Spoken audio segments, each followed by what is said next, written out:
Knowing the locked rotor current values of a motor is important for several reasons. Firstly, circuit protection.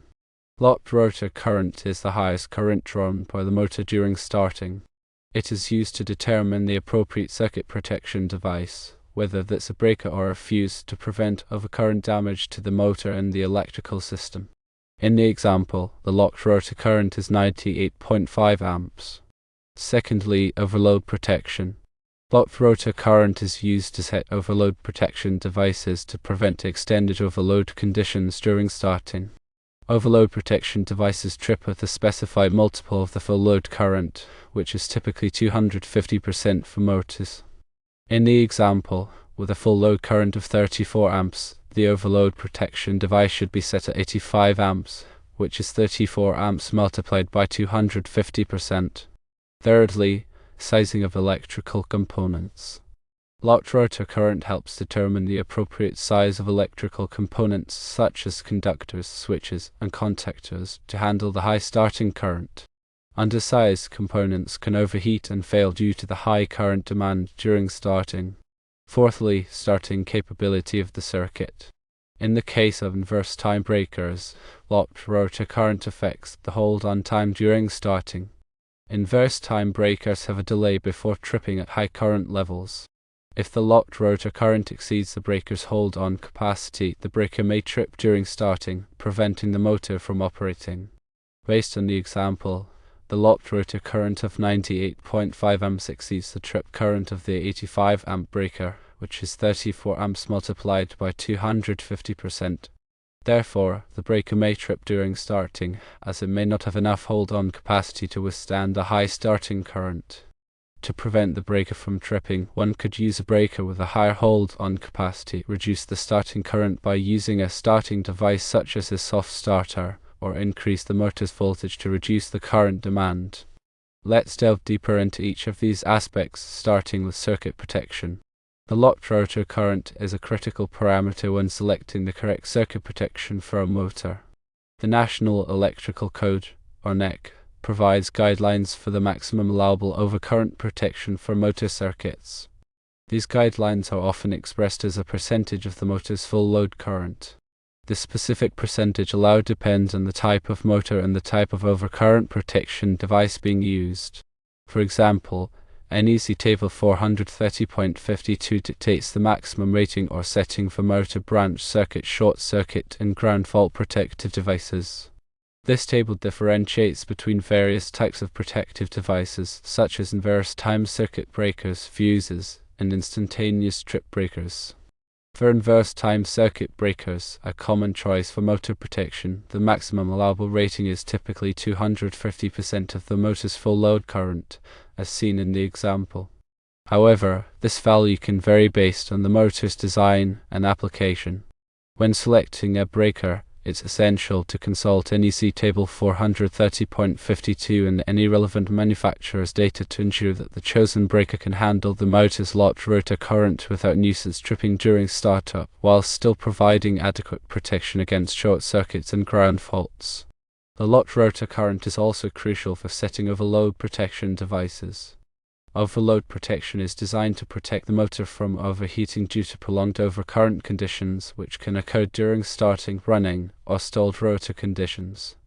Unlike short circuit protection, which aims to quickly interrupt very high currents, overload protection allows for a controlled amount of overcurrent for a specific period, mimicking the motor's thermal capacity.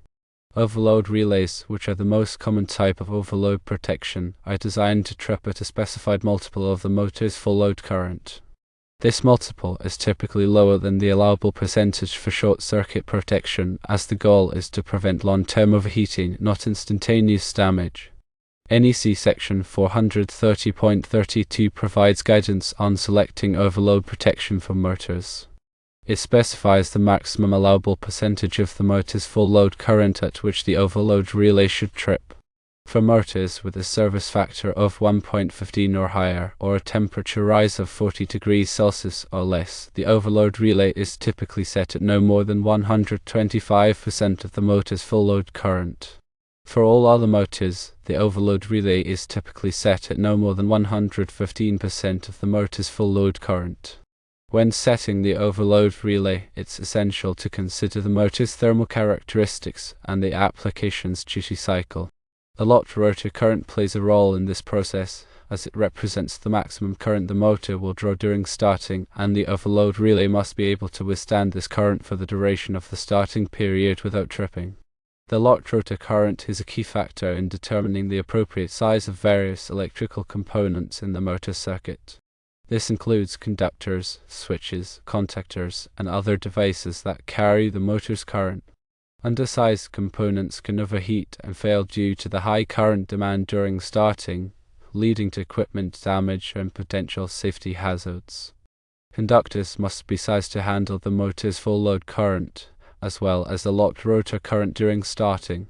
NEC Section 430.22 provides guidelines for sizing motor circuit conductors. It specifies that the conductors must have an ampacity of at least 125% of the motor's full load current. This additional capacity is intended to accommodate the higher current draw during starting. Switches and contactors must also be ready to handle the motor's Locked-Rotor current. These devices are responsible for starting and stopping the motor, and they must be able to withstand the high inrush current without damage. Manufacturers typically provide data on the maximum allowable Locked-Rotor current for their switches and contactors, and it's essential to select devices with a rating that exceeds the motor's Locked-Rotor current. The starting capability of a circuit is directly affected by the motor's Locked-Rotor current, especially when using inverse time breakers. Inverse time breakers are designed to trip faster as the current increases, but they also have a built-in time delay that allows for short duration overcurrents, such as those that occur during motor starting. This time delay is intended to prevent nuisance tripping during startup, but it also means that the breaker must be able to withstand the Locked-Rotor current for a certain period without tripping. The amount of time a breaker can withstand a specific overcurrent is determined by its time current curve, which is a graphical representation of the breaker's tripping characteristics. The time current curve shows the relationship between the current flowing through the breaker and the time it takes for the breaker to trip. If the motor's Locked-Rotor current exceeds the breaker's hold-on capacity, which is the maximum current the breaker can withstand for a specified period without tripping, the breaker may trip during starting, preventing the motor from operating. To prevent this from happening, you may need to use a breaker with a higher hold-on capacity, reduce the starting current by using a starting device, or increase the motor's voltage to reduce the current demand. Using a breaker with a higher hold-on capacity involves selecting a breaker with a higher current rating or a different time current curve. A breaker with a higher current rating will be able to withstand a higher Locked-Rotor current without tripping, while a breaker with a different time current curve may have a longer delay before tripping at high current levels. Reducing the starting current can be achieved by using a starting device, such as a soft starter. Soft starters are electronic devices that gradually increase the voltage applied to the motor during starting, which reduces the inrush current and the mechanical stress on the motor and driven equipment. Increasing the motor's voltage can also reduce the current demand during starting. This can be achieved by using a voltage boost transformer or by connecting the motor to a higher voltage power source. However, increasing the voltage can also have negative effects on the motor's performance and lifespan, so it's essential to consult with a qualified electrician or engineer before making any changes to the motor's voltage. In the example provided, the Locked-Rotor current of 98.5 amps exceeds the trip current of the 85 amp breaker. This means that the breaker may trip during starting, as it may not have enough hold-on capacity to withstand the high starting current. To prevent this from happening, one could use a breaker with a higher hold-on capacity, such as a 100 amp or 110 amp breaker.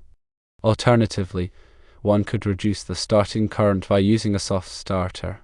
This would gradually increase the voltage applied to the motor during starting, which would reduce the inrush current and prevent the breaker from tripping. Finally, one could increase the motor's voltage to reduce the current demand. However, this should only be done after consulting with a qualified electrician or engineer. Understanding and properly addressing the Locked-Rotor current of a motor is essential for ensuring the reliable and safe operation of the motor and the electrical system. By carefully selecting circuit protection devices, setting overload relays, sizing electrical components, and considering the starting capability of the circuit, you can prevent nuisance tripping, equipment damage, and potential safety hazards. The concepts discussed also relate to motor starting methods. There are several methods available to reduce the impact of locked rotor current during motor starting. These methods aim to reduce the magnitude and duration of the inrush current, minimizing voltage drops and stress on the electrical system. Firstly, across-the-line starting is the simplest and most common starting method, where the motor is directly connected to the full voltage supply. While easy to implement, it results in the high starting current, typically 6 to 8 times the full load current. Secondly, reduced voltage starting methods are employed to limit the inrush current. These methods include auto-transformer starting, which uses an auto-transformer to reduce the voltage applied to the motor during starting. The auto-transformer is tapped at various percentages, such as 50%, 65%, or 80%, to control the starting voltage. Thirdly, reactor starting introduces a series reactor in the motor circuit to limit the current. The reactor is gradually shorted out as the motor accelerates, eventually applying full voltage. Fourthly, part winding starting is applicable to motors specifically designed with 2 identical windings. During starting, only one winding is energized, reducing the inrush current. Once the motor reaches a certain speed, the second winding is energized, applying full voltage. Fifthly, Y-delta starting, also known as star-delta starting, connects the motor windings in a Y configuration during starting, reducing the voltage applied to each winding.